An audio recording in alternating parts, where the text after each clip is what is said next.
This video is sponsored by Squarespace. Something has to be done about processed food in this country. Something. By someone. What or who, we can't be sure. Or at least, we can't be specific for reasons. Something's got to be done about processed food in this country. That's the message that U.S. Health and Human Services Secretary Robert F. Kennedy Jr. delivered to about 125 million U.S. viewers during Super Bowl 60. This ad was promoting a new government website called realfood.gov, and it was made by people from the Make America Healthy Again movement, MAHA, which is effectively led by RFK Jr., though his followers are very, very mad at him right now. I have an exegesis of that commercial that I'd like to present to you now, and we'll do a general wrap-up of MAHA's first year in power. RFK started in this job a year ago now.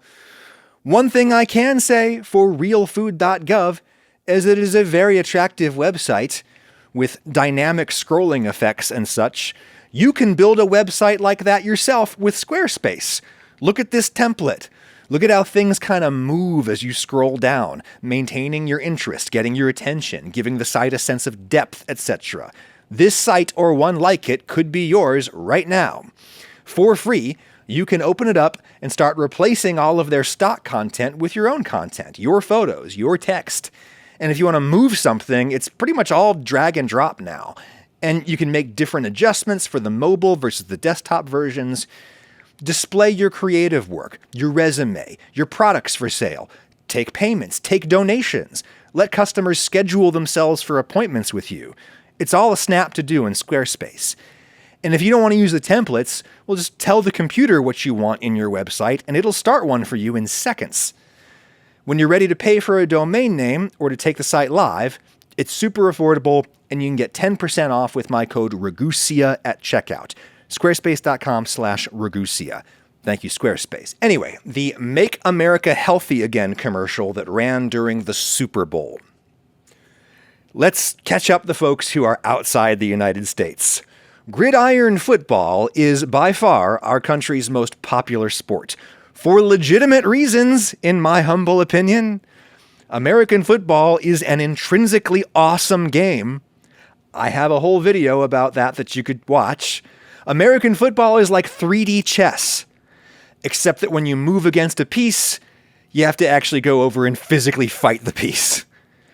It's rather amazing that such an intensely cerebral game has so captivated the US public. Probably more for the violence than for the chess, but more importantly, football is pretty much the only form of entertainment we all have in common anymore. Everything else has been atomized via the internet. The scattering, I call it. The way we all fled to our own little media silos once technology provided us with sufficient options to do so. Arguably the last great vestige of the old US monoculture is football. The Super Bowl is the annual professional league championship game. It is watched even by people who don't care about football, in part for the advertisements. Companies and organizations spend massive sums to buy time in the Super Bowl's commercial breaks, and the advertisements themselves tend to have accordingly large production budgets. They're like little movies. And MAHA's little movie during the Super Bowl featured none other than the baddest man on the planet, Iron Mike Tyson, undisputed world heavyweight boxing champion in the late 1980s, which is the era that RFK Jr. and Donald Trump are still mentally living in, I think. Trump hosted Tyson for fights at his failed Atlantic City casinos in the 80s. How do you fail with a casino?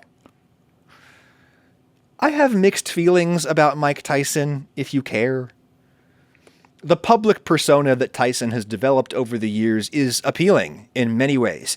He's gotten a number of laughs out of me through the years. As a boxer, Mike Tyson's achievements are undeniable.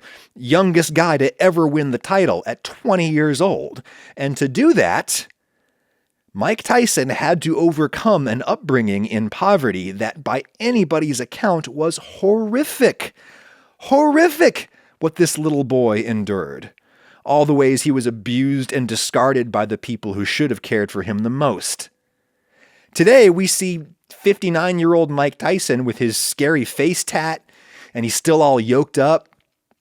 But it's important to remember that all of that abuse and neglect and exploitation happened to a little boy, and it was not his fault. The fact that Mike Tyson grew up to be anything other than a sociopathic killer is frankly miraculous. Nonetheless, it is important to acknowledge that Mike Tyson is a registered sex offender, having been convicted of rape in Indiana in 1992. If you're going to be a fan of this guy, you also got to read the account of then 18-year-old Desiree Washington, whom Tyson was convicted of raping. Her account is both harrowing and persuasive. It's easy to see why the jury convicted. And she is not the only woman to accuse Mike Tyson of sexual assault. Now, I think that people can do something that awful in their youth and come back from it. People can reform and be readmitted into society. But you have to do some things if you want to be forgiven. It's not enough to just lead a better life going forward. You have to apologize. You have to acknowledge what you did and the hurt that you caused, and to try to make up for it as best you can. Tyson has never meaningfully apologized. He still maintains his innocence, and I, for one, do not believe him. Mike Tyson is the spokesperson chosen by RFK Jr. and Associates to represent their movement in a cinematically black and white Super Bowl commercial. Probably because Tyson is one of the very few real celebrities who will have anything to do with the Trump administration. Anyway, Tyson starts off by saying that his sister Denise died of obesity at 25. It doesn't really matter, but according to every record I can find, she was actually 24 when she died, and there's no coroner's report saying that she died of obesity, because that isn't really a thing. She was indeed very obese and died of an apparent heart attack, and it's reasonable to suspect those two things were related, even if other comorbidities may have been involved. Regardless, Denise Tyson was one of the very few people in young Mike Tyson's life who loved him and did not abuse or abandon him. He called her Niecy. The hurt that he shows in this ad feels very real to me. Tyson then recounts a period circa 2008-2009, I think, when he was out of boxing and not doing very much, and he was depressed, and his weight ballooned. Still jacked, as you can see in pictures from the time. A lot of men would happily trade bodies with even that version of Mike Tyson. But in this Super Bowl ad, he describes eating a quart of ice cream every hour, which would be about 2,000 calories an hour. If we figure he's awake and eating for 16 hours a day, that's 32,000 calories a day. I can't imagine he was really eating that much, but we can forgive a measure of exaggeration. Most of us exaggerate a little when recalling our own lives. Tyson says in the ad that he had so much self-hate when he was heavy, he wanted to commit suicide. Then he shadow boxes with the camera a little, and he says, "We're the most powerful country in the world, and we have the most obese, fudgy people." Fudgy is an unusual adjective in this context, though I will note there is an apparent edit between the words obese and fudgy. So who knows what exactly he said on set. Ironic that I had a little edit in there just then, if you saw that. Then Iron Mike takes a legitimately satisfying sounding crunch out of an apple, and he says, "Something's got to be done about processed foods in this country." Hard cut to a black screen. The fine text at the bottom says, "Paid for by MAHA Center Incorporated," which is a registered 501c3 nonprofit, which means taxpayer dollars probably did not directly fund this very expensive ad placement, so at least there's that. The big text above is just a URL, realfood.gov, which is a taxpayer-funded official U.S. government website. And this is the health secretary's group putting on this ad. So I think that we should take this as a statement by our government. Mike Tyson said it, but the U.S. government chose to use him as its mouthpiece in order to say something's got to be done about processed food in this country. Something. By someone. Who exactly? If you will allow me, I will quote from my friend and YouTube brother Vlad Vexler, noted moral and political philosopher, who said, "It's a certain kind of political crime to present institutions as opaque. It's doubly a crime to present institutions as opaque while you yourself are a member of them." Who would be the one to do something about processed food in this country?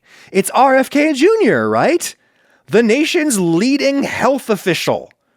He's the someone, along with all of the institutions operating under his leadership. The National Institutes of Health, the Centers for Disease Control and Prevention, the Food and Drug Administration, the Office of the Surgeon General. All of that is in RFK's portfolio. My buddy Vlad identifies a rhetorical tactic used by post-truth populist politicians. Such politicians rise to power by claiming that our shared institutions are hopelessly corrupt and or incompetent. That gets you cheers in a lot of rooms. Even I think that institutions that I just mentioned, those are all at least a little bit corrupt and or incompetent and have been since forever.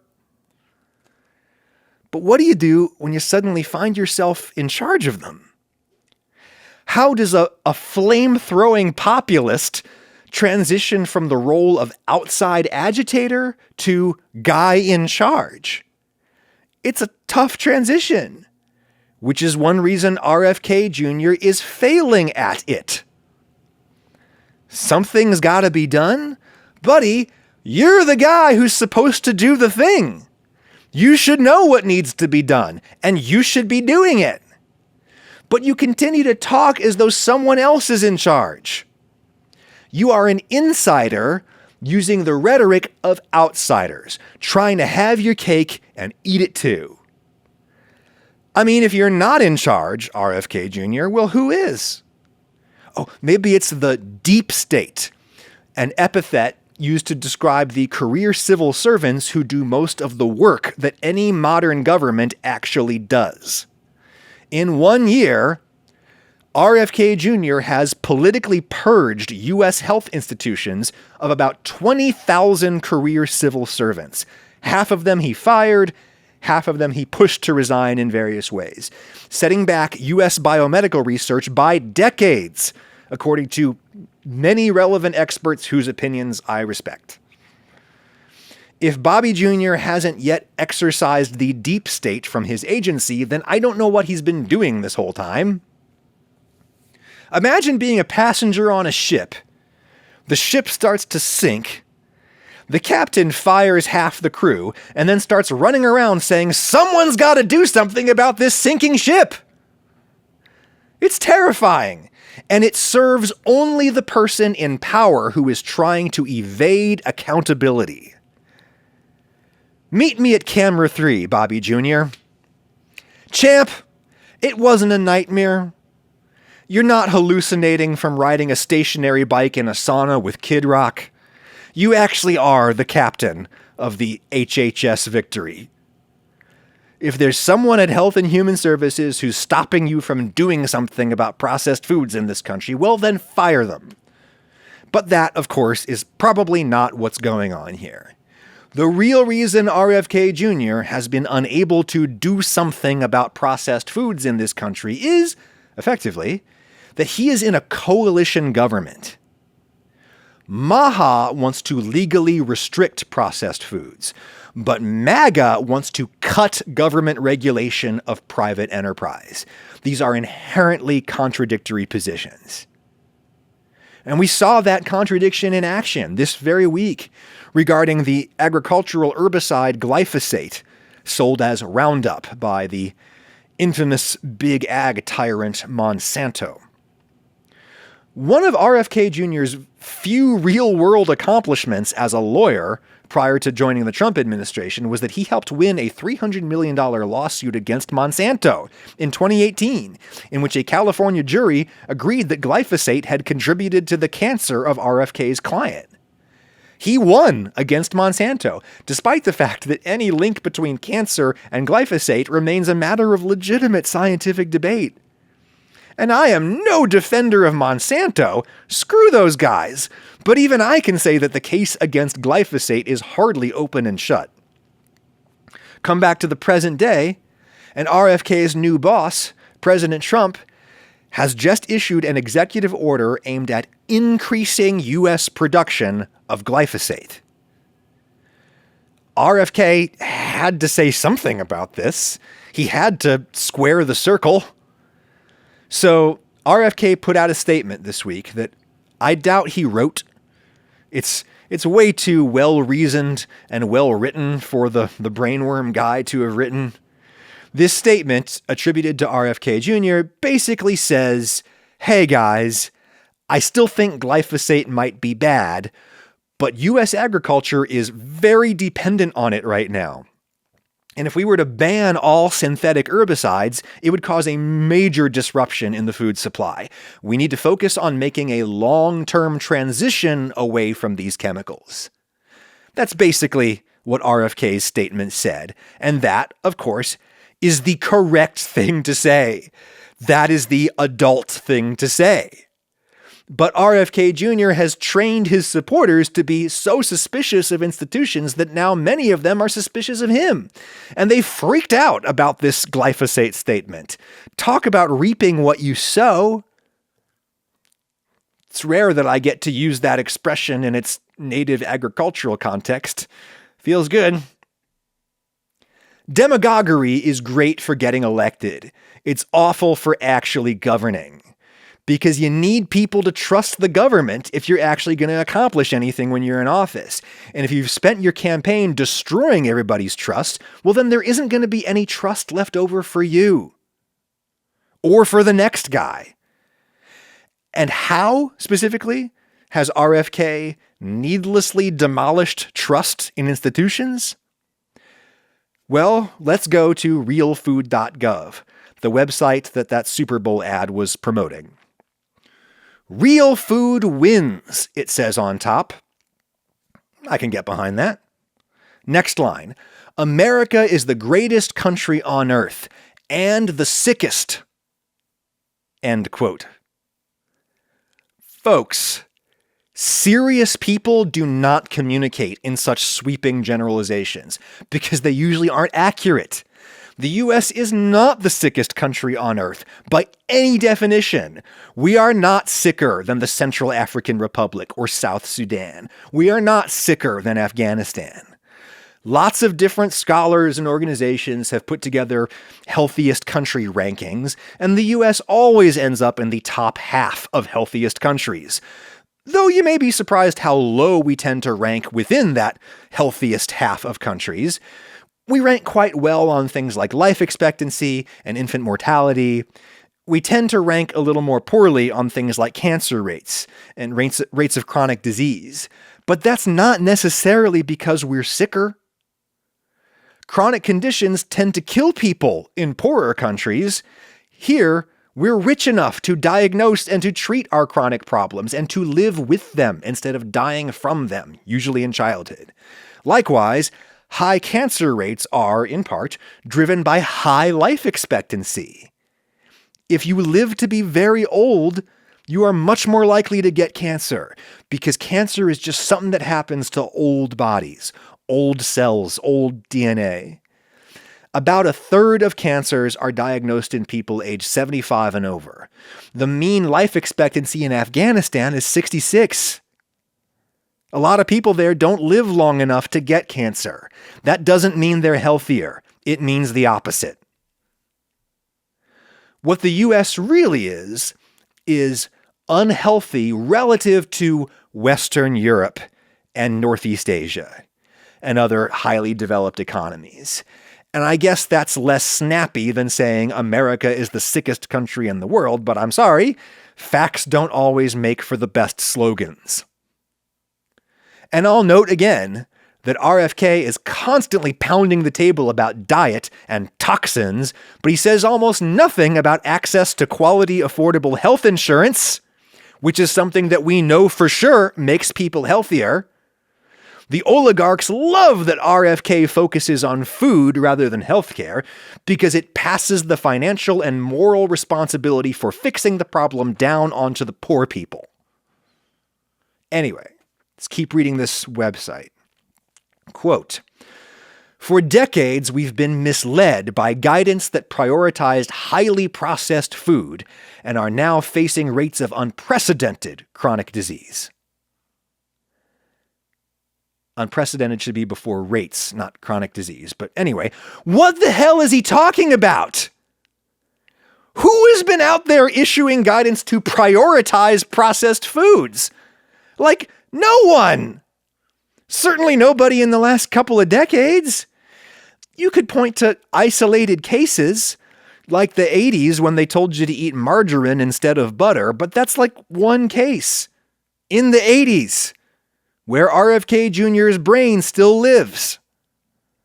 And by the way, there are isolated cases where the more processed food is actually going to be better for you. It's just generally the case that a fresh food-based diet is probably going to be better for most people. But moving on. Quote, "For the first time, official U.S. guidance calls on Americans to avoid highly processed foods." That is also not true at all. Does no one remember the Obama administration? 8 years of Michelle Obama campaigning to get processed foods taken out of schools. And everybody on Fox News was freaking out saying she's going to make our kids gay with kale or whatever. The fact is, my fellow Americans, your government has been working on this problem for many years across many administrations, Republican and Democrat. There's this thing called the Food as Medicine movement, which was endorsed by the Biden administration to fund more studies looking into how replacing one food with another actually affects chronic disease and stuff like that, and to get Medicare to pay for things like nutrition counseling or even medically tailored meals. When a guy like RFK gets into power and says, everybody who came before me was lying to you and trying to poison you, well, he's using falsehoods to destroy trust. And that is the political equivalent of a sugar high. It feels great at first. It maybe even gets you elected. But then what do once you've trained everyone to distrust the institutions you now lead? Not much is apparently the answer. This realfood.gov website pretty accurately lists the very modest achievements of RFK's tenure as it pertains to dietary health. Phasing out petroleum-based dyes from food. Yeah, he got the industry to informally agree to stop using some colorants that they mostly weren't using anymore, but there's basically no new regulation here because the Trump administration is anti-regulation.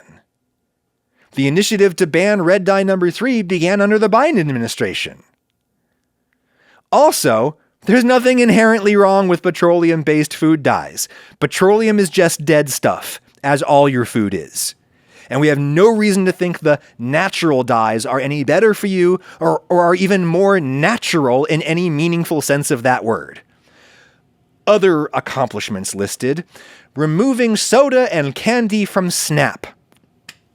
SNAP is food assistance for poor people in the US. It's like a special government credit card that you can use for food. The Trump administration has not actually removed soda or candy from SNAP. They just say they want to do it. And in the meantime, they've cut funding for SNAP by 20%, despite the fact that fresh food is generally more expensive than junk food. Making it so that people can only buy healthy food with SNAP used to be a Democratic talking point. Republicans decried it as nanny stateism. For what it's worth, I'm not sure how I feel about it. I don't love that parents are out there buying junk food for their kids with SNAP benefits. But I'm not totally sure what to do about that, because I'm not sure how you write a legal definition of healthy food that you can apply fairly or even coherently to every item in a freaking grocery store. Also, I just feel like these kinds of restrictions assault the dignity of poor people. I'm not sure what the right thing to do is here, but the point is RFK hasn't actually done anything about it yet. Nothing on this mere 5-item list of first-year accomplishments is an actual action of any kind. It's a bunch of, we're looking into and we're re-examining, etc., etc. And part of that is because RFK's boss won't let him issue any major new regulations, because MAGA and MAHA did such a good job of undermining trust in institutions that now people won't accept their institutions actually doing very much. Something's got to be done about processed food. Well, if you're not going to do the thing, Bobby Jr., who will? Maybe it'll be the next administration. But the next administration will have a much harder time doing anything because you, Bobby Jr., have blown through our budget of trust. Thanks for that, buddy. I hope it bought you a whole lot of tight blue jeans that you can wear to the sauna. Wipe that bench down before I use it, okay?